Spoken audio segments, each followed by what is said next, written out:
பொறுப்புக்கூறல் என்ற விடயத்தை தமிழ் மக்கள் அதிகம் எதிர்பார்ப்பதாக பாராளுமன்ற உறுப்பினர் ராசமாணிக்கம் சாணக்கியன் தெரிவித்துள்ளார். பாராளுமன்ற சபை அமர்வில் நேற்று உரையாற்றிய போதே அவர் இதனை குறிப்பிட்டார். பொறுப்புக்கூறல் விடயம் தொடர்பாக கௌரவ அமைச்சர் ஜெனீவாவிலே கடந்த காலத்திலே செய்த விடயங்களை விட புதிய அரசாங்கத்தினுடைய புதிய முன்மொழிகளை எதுவும் பற்றி எதுவும் சொல்லவில்லை. எங்களுடைய வடக்கு கிழக்கு மக்கள் பொறுப்பு கூறல் விடயத்திலே மிக கரிசனையோடு இருக்கிறார்கள். கொல்லப்பட்ட மக்களுக்கு நீதி கிடைக்க வேண்டும் என்றதிலே உறுதியாக இருக்கிறார்கள். கொலை செய்தவர்கள் தண்டிக்கப்பட வேண்டும் என்றே உறுதியாக இருக்கிறார்கள்.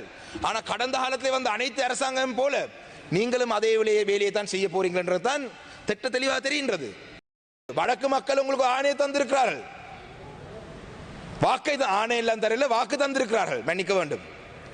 வடக்கு மக்கள் உங்களுடைய தேர்தல் விஞ்ஞாபனத்திலே புதிய அரசியல் அமைப்பை பற்றி நீங்கள் மிக தெளிவாக சொல்லியிருக்கிறீர்கள். ஆனால் இன்று வரைக்கும் புதிய அரசியல் அமைப்பை பற்றி ஒரு வார்த்தை கூட நீங்கள் சொல்லல. சொன்ன ஒரே ஒரு விடயம், சபாநாயகர் எதிர்க்கட்சி தலைவருடைய பெயரை புதிய அரசியல் அமைப்பிலே எதிர்க்கட்சி தலைவர் நிரந்தர தலைவராக தான் போட போறதாக சொல்லியிருக்கிறார். கௌரவ சந்திரசேகரன் அமைச்சர் அவரும் வரையை தருகிறார். வடக்கு மக்கள் அமைச்சர் உங்களிடம் எதிர்பார்க்கிறது புதிய அரசியல் அமைப்பிலே தமிழ் மக்களுக்கு அதிகார பகிர்வை பற்றி நீங்க என்ன சொல்ல போறீங்க? சரி, அரசியல் அமைப்பு வருமா வராதா? வந்தால் அதில் உள்ளடக்கம் என்ன? அடிப்படை பிரச்சனைகளிலே பொறுப்பு கூறல் விடயம் என்றது மிக பிரதானமான ஒரு விடயம்.